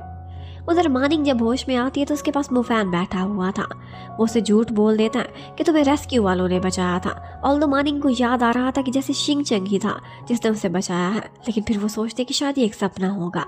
और इसके साथ इन्वेस्टिगेशन के थ्रू ये भी पता चला था कि वो गलती से ट्रक में बंद हो गई थी और ड्राइवर से उसकी कोई भी दुश्मनी नहीं थी। अब मानिक का अपना फ़ोन तो ख़राब हो गया था। 2 दिन बाद वो हॉस्पिटल में किसी से फ़ोन लेकर शिंग चैंग को कॉल करती है और उससे कहती है कि उस दिन तुमने कहा था कि कहीं से भी तुम्हें बचा लूंगा, तुम आए क्यों नहीं थे? तो वो उसे झूठ बोल देता है कि मैं उस दिन बहुत बिजी था और अभी भी इस वक्त बहुत बिजी हूँ। शिंग चैंग ने पहले खुद उसको इस काम के लिए हायर किया था, लेकिन अब वो उसे खुद से दूर करना चाहता था ताकि उसकी केओटिक लाइफ में आकर वो खुद प्रॉब्लम्स में ना फंस जाए, क्योंकि वो उससे प्यार में पड़ चुका था। अब मानिंग की आंखों में आंसू आ जाते हैं। वो उससे पूछती है कि क्या बिजनेस में बिजी हो या फिर अपनी शादी की तैयारियों में, और वो खामोश हो जाता है। उधर मीडिया और हर तरफ यही खबरें फैली हुई थी और अनाउंसमेंट भी हो चुकी थी कि बहुत ही जल्द लिन की और शिंग चंग की सगाई होने वाली है। उधर मूफेन एक दफ़ा लिन के पास आता है, उसकी एंगेजमेंट के लिए रिंग प्रिपेयर करके लाया था और उससे कहता है कि तुम पछताओगी, क्योंकि शिंग चंग वो तुमसे नहीं बल्कि मानिंग से प्यार करता है, तभी तो अपनी जान को दाव पर लगाकर उसने उसकी ज़िंदगी बचाई थी। लेकिन लिन को ये सारा कुछ सुनकर रियलिटी का एहसास तो हो गया था, पर लग रहा था कि वो स्वार्थी हो रही है। मानिंग जब हॉस्पिटल से डिस्चार्ज होकर वापस आती है तो उसे अपना एक्सीडेंट वाला ड्रेस वापस मिलता है ड्राई क्लीन होकर, और यहाँ पर उसके साथ ही एक रिंग भी वापस डिलीवर होकर आई थी जो कि शिंग चंग की थी। और इसी के थ्रू उसे समझ आ जाती है कि उस रात उसने कोई सपना नहीं देखा था, बल्कि वो शिंग चंग ही था जिसने आकर उसे रेस्क्यू किया था और उसे झूठ बोला है। अब वो समझ जाती है कि शिंग चंग भी उससे उतना ही प्यार करता है, बस उसकी प्रोटेक्शन के लिए उसे खुद से दूर कर रहा है। उसी टाइम हमें शिंग चंग को दिखाते हैं, वो और लिन दोनों अपनी एंगेजमेंट की सेरेमनी के लिए वेन्यू में पहुंच चुके थे। लिन उससे कहती है कि खुद की बलि दे रहे हो क्या, अभी भी टाइम है, अगर यहाँ से जाना चाहते हो, बैक ऑफ करना चाहते हो तो सोच लो। और बस दिल ही दिल में उसने भी शायद फैसला कर लिया था कि वो यहाँ से चला ही जाएगा। लेकिन इससे पहले ही मानिंग वहाँ पहुँच जाती है और कहती है कि मुझे ऑब्जेक्शन है इस एंगेजमेंट पर, और फिर बोलती है उनके पास आकर कि एंगेजमेंट दिलों का रिश्ता होता है, कोई बिजनेस डील नहीं। और हाँ, मैं सबके सामने इजहार करती हूँ कि मैं तुमसे प्यार करती हूँ, चाहे तुम्हारा जो भी रिस्पॉन्स हो, तुम अभी भी नाटक करना चाहो तो करते रहो। लेकिन उसकी वही रिंग उसे पहनाती है जो उसे रेस्क्यू करने के टाइम पर खो दी थी और कहती है कि अब से तुम मेरे हो। ये कहते हुए वो वहाँ से जाने लगी थी, लेकिन वो उसे रोकता है और उसे बोलता है कि खुद ही तो कहा है कि अब से मैं तुम्हारा हूँ, तो क्या मुझे यहाँ पर छोड़ कर जा रही हो। और इसके साथ ही वो उसे कैरी करता है और वो दोनों एंगेजमेंट की सेरेमनी से भाग जाते हैं। अब उसके बाद वो एक ब्रिज पर पहुँचते हैं और एक दूसरे को प्यार से देख रहे थे, और इसके साथ ही वो उससे कहता है कि तुम तो इतनी शाय हुआ करती थी, अब इतनी बोल्ड हो गई हो कि सेरेमनी में से दूल्हे को ही भगा कर ले आई हो। तो वो कहती है कि एक बार नहीं बल्कि तुम्हें तो मैं बार बार भगाने को तैयार हूँ। उधर लिन वो तो डिप्रेशन में ही चली जाती है, उसे बहुत शर्मिंदगी फील हो रही थी। वो घर पहुंचकर ड्रिंक भी करती है और उसके बाद उसके अपने भाई से भी लड़ाई हो जाती है, और इस लड़ाई के बाद वो घर छोड़कर जा रही थी कि इतने में मूफेन उसके पीछे आता है और उसे संभालता है, उसे हक करता है, उसे समझाता है कि तुम इतने भी इनवैल्यूएबल नहीं हो, और साथ ही साथ उसके बिजनेस एक्यूमेन की भी तारीफ करता है उसका मूड ठीक करने के लिए, और उसे बताता है कि जब तुमने मुझे एक ऑफ़र दी थी मैंने रिजेक्ट कर दी थी, आज तक मैं पछता रहा हूँ, काश मैं तुम्हारे साथ काम कर सकता। और ये सुनते ही उसका भी मूड ठीक हो जाता है। उधर एक दिन ऑफिस में शिंग चंग को लगता है कि कोई उसके पीछे पीछे आ रहा है, लेकिन वो कोई और नहीं बल्कि मानिंग ही थी, जिसका तो एक दफ़ा गला ही दबाने लगा था, लेकिन पता चलता है कि उसकी अपनी वुमन है। वो उसे अपने साथ भगा कर ले जाती है एक दफ़ा फिर से, और वो दोनों डेट पर जाते हैं। वो उससे कहने लगती है कि जब मैं साथ होती हूँ तब फॉर्मल ड्रेसेस ना पहना करो, वरना तुम्हें अपने काम की जिम्मेदारी लगेगी। और वो उसके लिए अपने साथ कपड़े भी लेकर आई थी, और वो साइड पर जाकर वहाँ कपड़े चेंज करने लगता है, और मानिंग उसे चोरी चोरी देखने लगती है। वो मुड़ता है और उन दोनों की डेट काफी जबरदस्त जा रही थी। वो दोनों एक पिंक स्टार का नज़ारा इकट्ठे देखना चाहते थे, लेकिन उससे पहले ही मानिंग सो जाती है। वो उसे जगाता नहीं है बल्कि काफ़ी देर तक उसे देखता रहता है और उसे उसके घर के बाहर तक ले जाता है। इतने में सुबह होने ही वाली थी। वो उठती है तो वो उससे पूछता है कि क्या तुम आजकल बिजी रहती हो जो इतनी थक जाती हो, कौन है जो तुमसे इतना काम लेता है। वो कहती है कि आजकल मैं मुफान के लिए कुछ काम कर रही हूँ, थोड़ी बहुत डिज़ाइंस की ड्राइंग्स है जो बनाने में मैं उसकी हेल्प करती हूँ, और एक दो दिन मैंने ओवरवर्क किया है। ये सुनते ही वो जेलस होने लगता है, और मुफान का जिक्र आते ही वो कहने लगता है कि एलर्ट स्टार में तुम्हारे लिए कोई जगह नहीं होगी, तुम्हें ये लगता है मैं तुम्हारे लिए जगह बनाऊंगा, उसकी जॉब छोड़ दो। वो इनसिक्योर फील कर रहा था, और उसकी इस तरह से फेस पर जेलसी देखकर मानिंग बहुत इंजॉय करती है। अब जाने का टाइम हो चुका था। वो दोनों एक दूसरे को बाय बाय किस करना चाहते थे, लेकिन सीट बेल्ट जालिम समाज की तरह से उनके बीच आ जाती है, और बस उनका मिशन अधूरा ही रह गया था। जब वो घर पहुंचती है तो आगे उसके डैड अभी तक जाग रहे थे। वो उससे कहते हैं कि तुम इतनी लेट आई हो, क्या तुम्हारा कोई बॉयफ्रेंड है?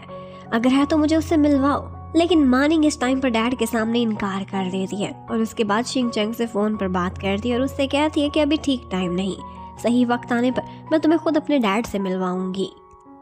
अब थोड़े दिनों बाद शिंग चंग के ऑफिस में जैक आया आता है अपने कुछ आदमी और बॉडीगार्ड्स के साथ। उसे डराता है, धमकाने की कोशिश करता है, बोलता है कि मैंने पूरी तैयारी कर ली है और अगली मीटिंग में मैं बिगेस्ट शेयर होल्डर के तौर पर सामने आऊंगा।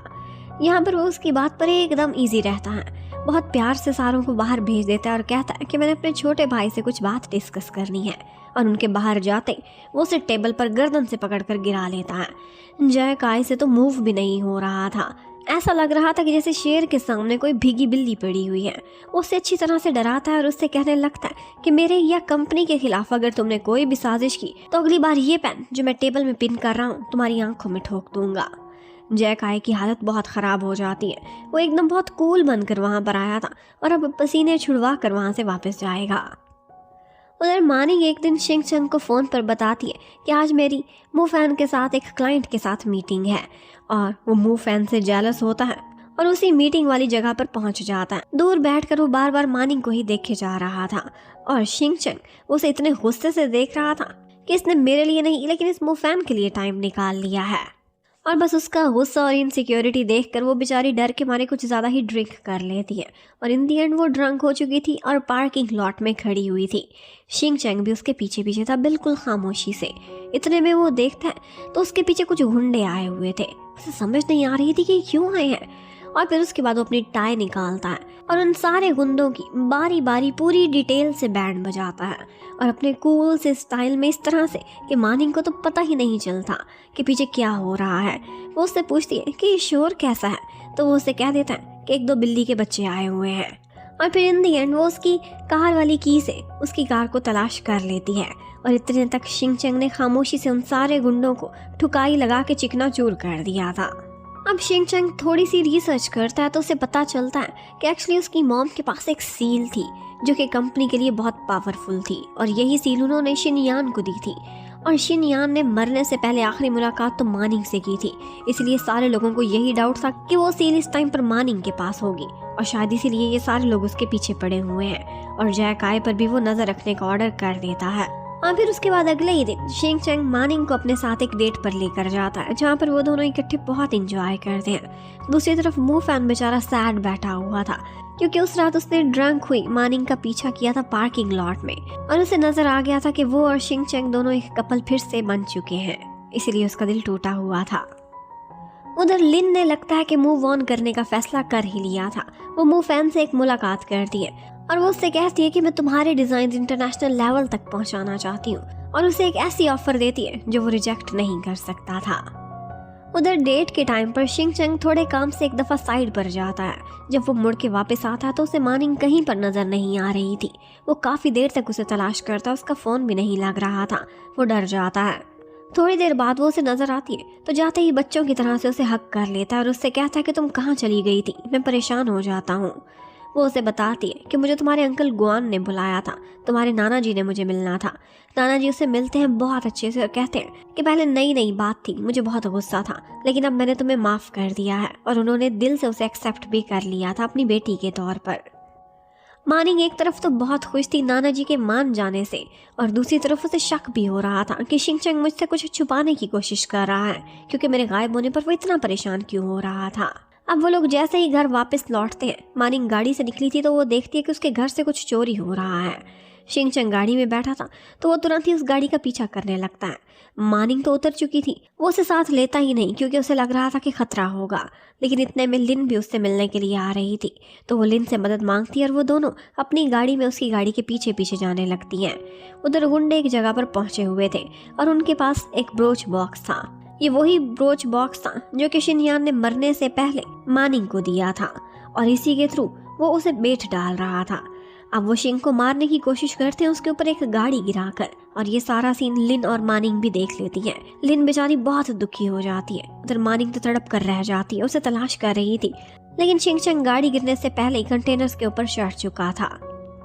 वो उसे देखते ही हक कर लेती है और उससे कहती है कि अगर तुम्हें कुछ हो जाता तो मैं कभी खुद को माफ ना कर सकती। बस वो दोनों इसी तरह से खड़े हुए थे और मेड फॉर ईच अदर लग रहे थे कि यहाँ पर लिन को पहली दफा उन्हें देखकर जेलसी या नफरत नहीं होती, बल्कि उसने भी मन से उन्हें एक कपल के तौर पर एक्सेप्ट कर लिया था। वो चुपचाप वहाँ से हटकर चली जाती है। अब शिंग चंग के पास और कोई रास्ता नहीं था तो वो मानिंग को सब सच बता देता है और उससे पूछता है कि क्या कोई सील या इस टाइप की कोई भी चीज़ शिनयान ने मरने से पहले तुम्हें दी थी। वो उसे बताती है कि उसने मरने से पहले मुझे एक ब्रोच दिया था और वो मेरे पास ही है। ये ब्रोच बॉक्स में होता था लेकिन सुबह ही वो ब्रोच बॉक्स से नीचे गिर गया था और कमरे में कहीं गुम हो गया था। शायद इसी वजह से इस किडनैपर को सिर्फ बॉक्स मिला है, वो ब्रोच नहीं, वो मेरे पास सेफ है, मैं तुम्हें दे दूंगी। अब वो घर जाती है और वो गिरा हुआ ब्रोच एक्चुअली उसके डैड को सफाई करते हुए मिल गया था। वो वापस जाती है और उन्हें ये सारी बात बताती है और फिर उनसे वो ब्रोच लेकर वो तुरंत ही शिंगचैंग को कॉल करती है। वो भी थोड़ी ही देर में उसके घर के बाहर पहुंच जाता है। वो कहती है कि पहले तो मैं तुम्हारे लिए एक गिफ्ट लेकर बैठी हुई हूँ, वो एक्सेप्ट कर लो। वो उसके लिए एक टाई लेकर आई थी और किसी ने उसे कहा था ये बेचते हुए कि अगर ये टाई तुम अपने हाथों से एक लड़के को पहनाओ तो वो सारी जिंदगी तुम्हारे कंट्रोल में रहेगा। इसलिए वो खुद पहनाने लगती है, पर क्या करती, बेचारी पहली दफ़ा टाई बांध रही थी, उसे बांधनी ही भूल जाती है। तो यहाँ पर शिंगचैंग स्माइल करता है और उसके बाद अपने हाथों से खुद उसके हाथ पकड़कर खुद को टाई पहनाता है कि जैसे वो सारी जिंदगी खुद भी उसके कंट्रोल में रहना चाहता हो। उधर हमें दिखाते हैं कि मानिंग के डैड भी कुछ परेशान और घबराए हुए दिखाई दे रहे थे। उनका भी कोई राज था और बस इसी बात को लेकर कोई ने ब्लैकमेल कर रहा था कि ब्रोच ला दो वरना तुम्हारा राज नहीं रहेगा। और इतने में शिंगचैंग भी अंदर आ जाता है। पहले तो डैड गुस्सा करते हैं कि तुमने मेरी बेटी को पहले भी खतरे में डाला था, लेकिन वो उनसे माफ़ी मांगता है, उन्हें विश्वास दिलाता है कि मैं इसकी सुरक्षा करूँगा और हम दोनों एक दूसरे से बहुत प्यार करते हैं। अब वो उन्हें अपने बारे में भी बताता है कि उसके कोई पेरेंट्स नहीं है। 17 साल पहले के एक्सीडेंट में उनकी जान चली गई थी और वो अपना असली नाम भी उनको बताता है कि मेरा रियल नेम यांग ही है। और बस यही नाम सुनते ही वो घबरा जाते हैं और उनकी घबराहट कहीं ना कहीं शिंगचैंग ने भी पहचान ली थी। अब वो मानिंग से उसके डैड के बारे में पूछता है तो उसे पता चलता है कि वो अब्रॉड में एक ट्रक ड्राइवर भी रहे थे और बस यहीं से ही उसने डॉट्स को कनेक्ट कर लिया था। जैसे ही मानिंग बाहर जाती है तो शिंगचैंग उसके डैड से पूछने लगता है कि 17 साल पहले क्या आपके ट्रक का किसी गाड़ी के साथ एक्सीडेंट हुआ था। और बस डैड की घबराहट उनके हाथ पांव फूल जाते हैं। और यही वो पॉइंट था कि जब शिंगचैंग को समझ आ जाती है कि यही वो ड्राइवर था जिसने इनकी गाड़ी का एक्सीडेंट किया था और उसी में उसके मॉम डैड इस दुनिया से चले गए थे। उसके डैड उससे बहुत माफी मांगते हैं, उसकी मिन्नत समाजत करते हैं कि इस सब की सजा मेरी बेटी को ना देना। मेरी वाइफ बीमार थी, मुझे ब्लैकमेल किया गया था, मैं मजबूर था और मुझे आज तक इस सब का पछतावा है। लेकिन शिंगचैंग उनकी एक भी नहीं सुनता। उनसे कहता है कि आपने हमारी जिंदगी अपसाइड डाउन कर दी, आपको एहसास भी नहीं है। और फिर उसके बाद वो तुरंत ही उनके घर से बाहर चला जाता है। मानिंग को तो इन दोनों की लड़ाई का अंदाजा हो जाता है, लेकिन कोई वजह मालूम नहीं थी। मानिंग उसके पीछे पीछे आती है शिंगचैंग को मनाने के लिए, लेकिन वो उससे कहने लगता है कि मुझे तुमसे वो ब्रोच चाहिए था, वो मुझे मिल गया है और इसीलिए तो मैंने तुम्हारे सामने दोबारा से प्यार का नाटक किया था।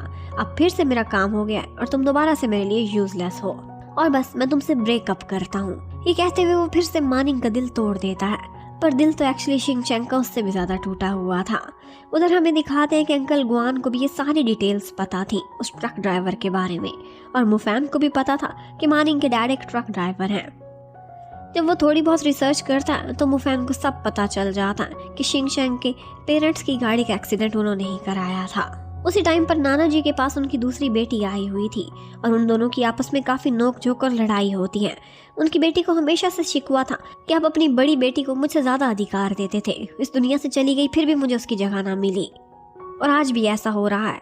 उसके बच्चों को आप मेरे बेटे से आगे क्यों रखते हैं। और बस इन्हीं लड़ाइयों के बीच नाना जी की तबीयत काफी बिगड़ जाती है और उन्हें हॉस्पिटल में एडमिट कराते उन्हें हार्ट अटैक हो गया था।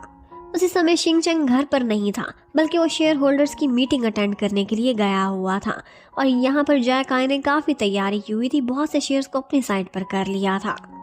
लेकिन शिंगचैंग यहाँ पर अपनी मॉम की वो सील दिखाता है जिसके अकॉर्डिंग 40% शेयर्स उसको मिलेंगे और उसका पलड़ा भारी हो जाएगा। पर जैक आई इस सारी रियलिटी को मानने से इनकार कर देता है और उससे कहता है कि जब तुम्हारी माँ ही नहीं रही तो इस सील की क्या वैल्यू है। तुम्हारी माँ उस एक्सीडेंट के टाइम से लेकर अब तक मिसिंग है। इतने में उसे पता चलता है कि नाना जी हॉस्पिटल में हैं, उनकी कंडीशन बहुत सीरियस है। और फिर सिर्फ इतना ही नहीं, बाद में आंटी उसकी दुखती रग पर हाथ रखती हैं, उसकी माँ को भी बुरा भला कहती हैं और ये भी कहती हैं कि तुम हमारी फैमिली के एक इलेजिटिमेट बेटे हो। और साथ ही साथ नाना जी की डेथ की खबर भी उसे मिल जाती है। ये सारा कुछ पता चलने के बाद शिंगचैंग टूट के रह जाता है। वो सदमे में था, उसका कोई भी साथी नहीं था और वो लोग उसे कंपनी से और घर से भी बेदखल करके वहाँ से बाहर निकाल देते हैं। मानिंग को भी ये सारी हकीकत मुफैन के थ्रू पता चल जाती है।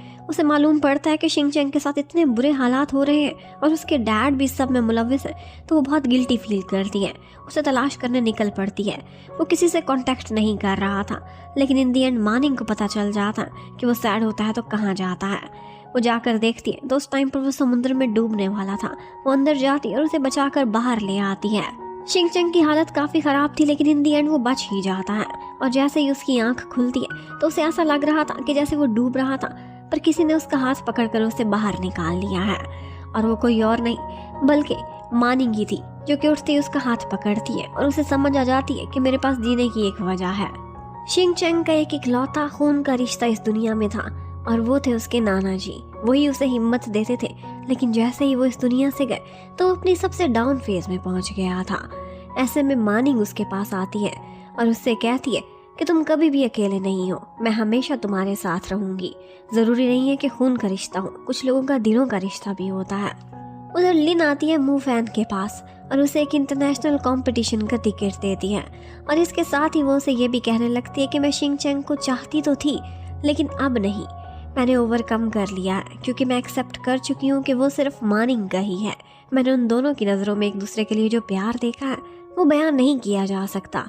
और यहाँ मू फैन भी उससे कहता है कि ये भी सच है कि जब मैंने मानिंग को पहली दफ़ा देखा था तो मुझे लव एट फर्स्ट साइट हो गया था। वो बहुत अच्छी लगती थी, लेकिन मैं भी अब एक्सेप्ट करता हूँ कि अगर उसकी मर्जी है कि वो शिंगचैंग को अपना जीवन साथी बनाना चाहती है तो जो उसने चुना, मैं उसकी लाइफ में इंटरफेरेंस कभी नहीं करूँगा। शिंगचैंग आजकल बहुत डिप्रेशन में चला गया था। ना वो खाता पीता था, ना ही किसी से बात करता था।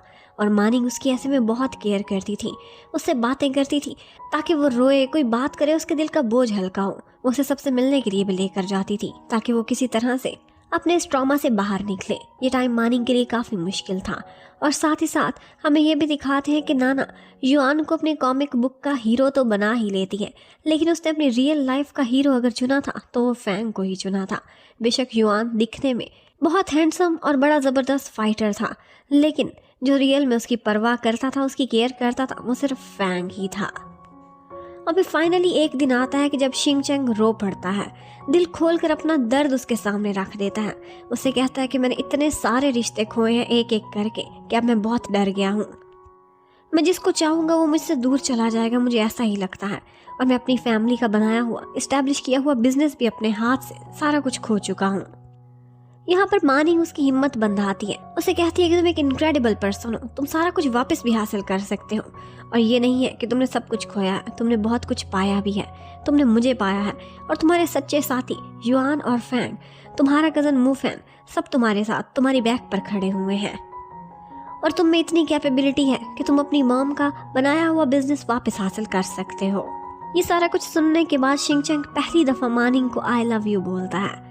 वो ये शब्द सुनकर हैरान रह जाती है, उसने इससे पहले कभी भी उसे आई लव यू नहीं बोला था। मानिंग जैसे ही ये सुनती है तो वो इमोशनल हो जाती है, और वो दोनों फिर से एक कपल बन चुके थे और वो अपना क्वालिटी टाइम स्पेंड करते हैं। उसके बाद वो रिंग जो शिंगचैंग हमेशा अपने हाथ में पहने रखता था, अब वो मानिंग को पहना देता है। उसने जैसे मानिंग को प्रपोज किया था अपना जीवन साथी बनने के लिए। दूसरी तरफ हमें दिखाते हैं कि लिन मू फैन को एक ओल्ड होम में लेकर जाती है, और वहाँ पर एक लेडी थी व्हील चेयर पर, जिसे देखकर सारे के सारे हैरान रह जाते हैं। और यहीं पर ये सीन कट हो जाता है। उधर मानिंग के डैड एक दफ़ा मिलने के लिए आते हैं और शिंगचैंग को सारी सच्चाई बताते हैं। वो कहते हैं कि मुझे हायर ज़रूर किया गया था तुम्हारी गाड़ी को टक्कर मारने के लिए, लेकिन एंड टाइम पर मैं ब्लैकमेलिंग के बावजूद अपना माइंड चेंज कर चुका था, लेकिन फिर भी बहुत देर हो गई थी। उन्होंने एक बैकअप भी रेडी किया हुआ था, और प्लान बी वाला ट्रक आकर मेरी आंखों के सामने तुम्हारी गाड़ी को टकरा कर चला गया था, और मैं कुछ भी नहीं कर सका था, और ये पछतावा मुझे आज तक है। और बिल्कुल कुछ ऐसा ही शिनयान और मानिंग के एक्सीडेंट वाले दिन भी हुआ था। एक नहीं बल्कि दो ट्रक भेजे गए थे, यानी कि स्ट्रेटेजी सेम ही थी। उन्होंने प्लान बी रेडी किया हुआ था। वो एक ही बंदा था जिसने उसकी फैमिली को पहले ख़त्म किया था और बाद में शिनयान को। अब इस सब के बाद शिंगचैंग अपनी कंपनी में एक धमाकेदार एंट्री करता है, और उसने लीगली अपनी मम्मी के सारे शेयर्स खुद अपने नाम पर ट्रांसफ़र कराए हुए थे। जैक आई को समझ नहीं आ रही थी कि ये सब पॉसिबल कैसे हुआ है। उसके पास जो डॉक्यूमेंट्स थे उसे वो लीगली चैलेंज कर ही नहीं सकता था। वो हैरान था कि आखिर इसकी मॉम के सिग्नेचर्स आए तो आए कहाँ से। साथ ही साथ उसे ये सबूत भी दिखाते हैं कि वो तुम्हारा ही असिस्टेंट था जिसने शिनयान पर अब्रॉड में अटैक कराया था। ये सुनते ही वो हैरान रह जाता है। मुकरने की तो बहुत कोशिश करता है, लेकिन शिंगचैंग उसे पकड़ लेता है। उधर हमें घर में दिखाते हैं। आंटी कहती है कि मुझे LH स्टार कंपनी से कोई मतलब नहीं है, अगर है तो जुआंग मैंशन से है। इस घर में मैं किसी को कदम नहीं रखने दूंगी। उधर शिंगचैंग अब की बार पूरी तैयारी से आया था। वो कहने लगता है कि आपने मुझसे ये भी झूठ बोला था और मैं सारी हकीकत पता करा कर आया हूँ कि मैं कभी भी इलेजिटिमेट सन नहीं था, मैं जुआंग का असली और रियल बेटा हूँ। इसके साथ ही वो अपने दबंग स्टाइल में फिर से वापस आ जाता है और फिर एक पेंटिंग जो पूरी वॉल को कवर किए हुए थी उसे फाड़ देता है। एक्चुअली वहाँ पर एक गहरा समुद्र दिखाया गया था और वो ये कहता है कि अब की बार मुझे ये फोबिया बाकी नहीं रहा, मैंने बहुत कुछ खोया है और अब आप हार चुकी हैं। उन्होंने जानबूझकर वहाँ पर ये पेंटिंग खड़ी की हुई थी ताकि बार बार शिंग चंग को अपना वही फोबिया याद आए और अपना एक्सीडेंट भी। और यहीं पर ही हमें पता चलता है कि एक्चुअली जैक आए के असिस्टेंट को यूज़ किया था उसकी मॉम ने ही, और उन्होंने ही 17 साल पहले उसके मॉम डैड का एक्सीडेंट कराया था और अब रिसेंटली शिनयान का भी। मानिंग के डैड ने भी उनको एक प्रूफ प्रोवाइड किया था और वो थी एक रिकॉर्डिंग की शक्ल में कि जब आंटी उनको ये सारा कुछ करने का ऑर्डर कर रही थी। इसके साथ ही उसके अंकल भी आते हैं और आंटी को एक रिकॉर्डिंग दिखाते हैं जो कि नाना जी की थी, उन्होंने मरने से पहले रिकॉर्ड कराया था। वो कहते हैं कि मुझे सब कुछ पता है कि तुमने कराया है और मैंने सारे सबूत भी इकट्ठे कर लिए, पर अफसोस है कि मैं तुमसे अपनी बाकी फैमिली को बचा नहीं सका। वो कहते हैं कि मैं तुमसे प्यार करता था पर तुम्हें लगता था कि मैं तुम्हें एक एलियन समझता हूँ घर में। मैंने अपनी दोनों बेटियों में कभी फर्क नहीं किया था, शायद अब मेरे जाने के बाद तुम्हें इस बात का विश्वास हो जाए। उधर जैक आए को जब अपनी मॉम की रियलिटी अपने नाना के मुंह से पता चलती है और सारे सबूत से देखता है तो वो तो हैरान ही रह जाता है। वो तो सिर्फ बढ़के मारता था लेकिन उसकी मॉम रियल में ईवल थी। अब आंटी वहाँ से भागने की कोशिश करती है और सीधा गार्डन में चली जाती हैं और गुस्से में वहाँ पर वो मानिंग को पकड़ लेती हैं और उसे हॉस्टेज बनाने की कोशिश करती हैं, लेकिन इतने में युआन आ जाता है जो कि फाइटर था और उसे आकर बचा लेता है। और फिर एंट्री होती है उसी ओल्ड होम वाली लेडी की जो कि एक्चुअली मेशुआन थी, शिंग चंग की मॉम, जो मिसिंग तो ज़रूर हुई थी लेकिन मरी नहीं थी। उसने वापस एंट्री की थी और अपने हिस्से के शेयर भी अपने बेटे को दिला दिए थे और उसे CEO बनाया था। आंटी उसके पास आती है और उसे कहती है कि मैंने तुम्हें कभी भी अपनी सौतेली बहन नहीं समझा था और डैड भी तुमसे प्यार करते थे, पर तुम ही खुद को बाहर का समझती थी। जब हमने तुमसे कोई फ़र्क नहीं किया था तो आखिर तुमने ऐसा सोचा क्यों हमसे सारी ज़िंदगी नफरत की और इसी नफरत में खुद को जला लिया। अब शिंग चंग अपनी माँ से मिलता है, उसे एक दफ़ा फिर से अपना एक खून का रिश्ता मिल गया था और ये था उसका दुनिया में सबसे प्यारा रिश्ता। और इसके साथ ही हमें ये भी दिखाते हैं कि मो फैन और लिन की फैमिली उनकी एक ब्लाइंड डेट अरेंज करती है और वो दोनों भी कपल बनने वाले हैं। और इन दी एंड हमें ये भी दिखाते हैं कि वही गार्डन जो सालों से मुरझाया पड़ा था अब दोबारा से वहाँ पर फूल खिलने लगे थे। और इसके साथ ही शिंग चंग और मानिंग की जिंदगी में भी बहार आ चुकी थी और इतने सारे घाव झेलने और इतना सारा सस्पेंस देखने के बाद फाइनली हमारा मेन कपल अपनी लाइफ शांति से गुजार रहा होता है कि यहीं पर इस कहानी की हैप्पी एंडिंग हो जाती है। Thank you for watching, bye bye.